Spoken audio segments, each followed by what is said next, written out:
भाई इस बार सबकी फसल अच्छी दिख रही है। हाँ, सही कहा रामू भाई। मैं इस बार फसल बेचकर साहूकार का सारा कर्ज चुका दूंगा। मैं भी घर की मरम्मत करूंगा। चलो मिलते हैं कल। हे भगवान, इस बार बरसात सही समय पर हो जाए तो सबका भला हो जाएगा। हाँ जी, इस बार सब ठीक होगा। अचानक आसमान पर काले बादल छा जाते हैं। बिजली कड़कती है। भारी बारिश होती है। ये बारिश तो रुक ही नहीं रही। अब क्या होगा? हम तो बर्बाद हो जाएंगे। लेकिन बारिश नहीं रुकती और सारी फसलें बर्बाद हो जाती हैं। खेतों में सिर्फ पानी ही पानी रह जाता। हे भगवान, इस बार तो हमारी सारी उम्मीदें डूब गईं।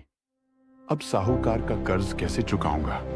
बर्बादी के बाद भी कर्ज तो कर्ज ही था। साहूकार ने अपना हिसाब मांगा। अगर पैसे नहीं लौट आए तो तुम्हारी जमीन मेरी हो जाएगी। साहूकार जी, फसल बर्बाद हो गई है। थोड़ा समय दीजिए, 2 दिन का समय देता हूँ। अगर पैसे नहीं लौट आए तो तुम्हारी जमीन मेरी हो जाएगी। रामू बेबस था। उसने बहुत मेहनतें की, लेकिन साहूकार नहीं माना। रामू घर वापस आता है और सारी बातें अपनी पत्नी को बताता है। 2 दिन का समय दिया है साहूकार ने। अगर पैसे ना दिए तो जमीन छीन लेगा। अब हम क्या करेंगे? यह घर, ये खेत ही तो हमारी सारी उम्मीद थे। रामू चुपचाप बैठ जाता है। उसकी आंखों में आंसू छलक आते हैं। 2 दिन बीत जाते हैं और पैसों का इंतजाम नहीं हो पाता। मजबूर होकर रामू अपनी जमीन साहूकार को दे देता है। अब यह जमीन मेरी हुई। देख लिया, कर्ज ना चुका पाए तो क्या होता है। रामू चुपचाप वहां से चला जाता है। उसके कदम भारी हो चुके हैं। आंखों में आंसू हैं और दिल पर बोझ। जमीन छीन जाने के बाद रामू के पास सिर्फ एक ही रास्ता बचा था, जंगल से लकड़ी काट कर बेचना।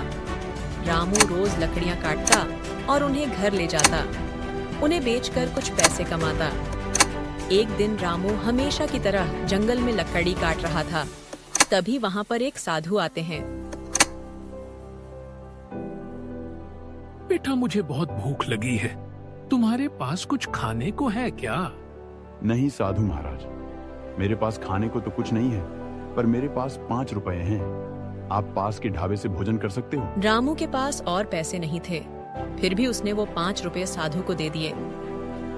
बेटा, तुमने अपने पास कुछ ना होते हुए भी मेरी मदद की है। मैं तुम्हें एक राज बताता हूँ। इस जंगल में एक बाजार लगता है। मैं तुम्हें उसका रास्ता बता देता हूँ। तुम वहां से सामान खरीद कर बेच देना और अपना घर चलाना। इतना बोलकर साधु वहां से चला जाता है। रामू भी घर चला जाता है, लेकिन साधु की कही बात नहीं है। अगले दिन रामू किसी को बिना कुछ बताए चुपचाप जंगल की ओर निकल जाता है। रामू कांपते कदमों से आगे बढ़ता जाता है और साधु द्वारा बताए गए रास्ते को याद करते हुए चोर बाजार ढूंढने लगता है। रामू काफी देर जंगल में भटकने के बाद अचानक रुक जाता है। पेड़ों के बीच से एक चमकती हुई रोशनी और शोरगुल की आवाजें आती हैं। वह धीरे धीरे आगे बढ़ता है और उसकी आंखें हैरानी से फैल जाती हैं। वह धीरे धीरे आगे बढ़ता है और उसकी आंखें हैरानी से फैल जाती हैं। उसके सामने चोर बाजार था। रामू धीरे धीरे हिम्मत जुटाकर कोने में लगी 2 दुकानों के पास जाता है। ये बाजार में क्या क्या मिलता है? वो हर चीज मिलती है जो तुम्हें चाहिए। तो फिर चावल और गेहूं की क्या कीमत है?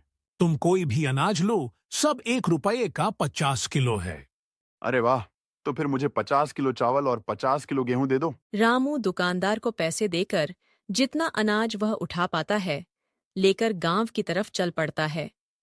उसके चेहरे पर लंबे समय बाद उम्मीद और खुशी झलक रही होती है। रामू बोरी लेकर घर आता है। उसकी पत्नी हैरानी से देखती है और पूछती है, ये अनाज कहाँ से आया रामू? हमारे पास तो पैसे भी नहीं थे। यह सब भगवान की दया है। मुझे एक साधु बाबा ने एक जगह बताई है। वहां अनाज बहुत सस्ता मिलता है। सच रामू, अगर ऐसा है तो अब हमारा घर फिर से चल पाएगा। रामू, यह तो बहुत सारा अनाज है। एक काम करो, कुछ तुम दुकान पर बेच दो तो थोड़े पैसे भी मिल जाएंगे। हाँ, यह ठीक कह रही हो।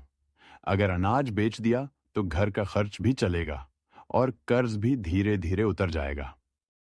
रामू अनाज की बोरियां उठाकर पास के किराना स्टोर पर जाता है। रामू बोरियां बेच देता है और उसके हाथ में अच्छे पैसे आ जाते हैं। उसके चेहरे पर संतोष और उम्मीद की चमक आ जाती है। अगले दिन फिर से रामू चोर बाजार जाता है। इस बार वह और भी सामान खरीद लाता है। चावल, गेहूं, दालें और कुछ मसाले भी। धीरे धीरे यह सिलसिला चलता रहता है। रामू हर बार बाजार से बोरी भरकर सामान लाता, गांव में बेचता और अच्छा मुनाफा कमाता। कभी जो रामू अपनी जमीन खोकर बेबस हो गया था, वही आज पूरे गांव का सहारा बन चुका था। मेहनत और नेक दिली ने उसकी किस्मत को बदल दिया। जिस इंसान के पास अपने बच्चों को खिलाने तक के लिए अनाज नहीं था, अब वही इंसान अपना घर, अपनी दुकान और अपनी पहचान बना चुका था। साहूकार का एक आदमी यह खबर साहूकार को जाकर बताता है। मालिक, मालिक, मालिक, वो रामू वही गरीब किसान अब तो बड़ा आदमी बन गया है। उसके पास नया घर है और गांव के चौक पर अपनी दुकान भी खोल ली है। साहूकार अपने आदमी से बात कर ही रहा होता है कि पीछे से रामू आत्मविश्वास के साथ वहां पहुंचता है। साहूकार जी, यह लीजिए आपके कर्ज के पूरे पैसे, और अब कृपा करके मेरी जमीन के कागजात मुझे वापस कर दीजिए। हाँ हाँ रामू, क्यों नहीं, मैं अभी तुम्हारी जमीन के कागज वापस कर देता हूँ।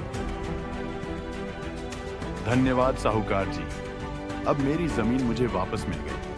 रामू खुशी खुशी अपने घर की तरफ चला जाता है। जिस जमीन को खोने के बाद रामू टूट गया था, आज वही जमीन उसे उसकी मेहनत और सच्चाई की ताकत से वापस। यह रामू के पास इतना पैसा आया कहाँ से, इसका पता लगाना पड़ेगा। संगीत। अगले दिन जब रामू चोर बाजार के लिए जंगल की ओर निकला, तो उसे यह पता नहीं था कि कोई उसकी हर हरकत पर नजर रख रहा है। साहूकार चुपके चुपके उसका पीछा कर रहा था। ओ, तो रामू यहाँ से माल खरीदता है।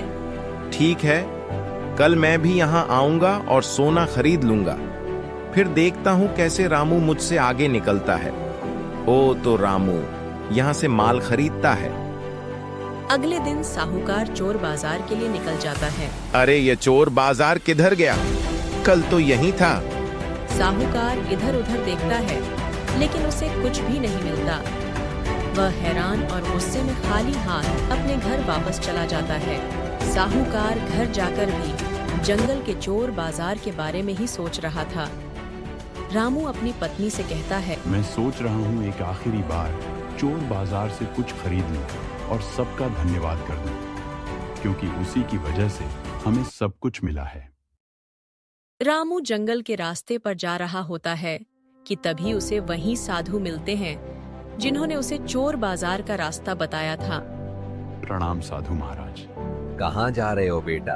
मैं चोर बाजार की तरफ जा रहा हूँ। पर वो चोर बाजार अब वहां नहीं है।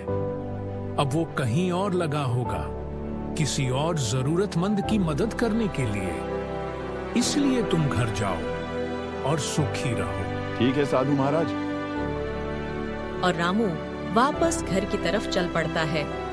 रामू घर लौट ही रहा होता है कि रास्ते में साहूकार मिल जाता है और कहता है, मुझे पता है तुमने सारा पैसा चोर बाजार से कमाया है। तुम जल्दी से मुझे उस बाजार का रास्ता बता दो, वरना अच्छा नहीं होगा।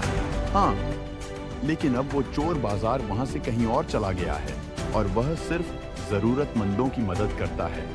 इसका मतलब तुम नहीं बताओगे? ठीक है, देख लूंगा मैं तुम्हें रामू।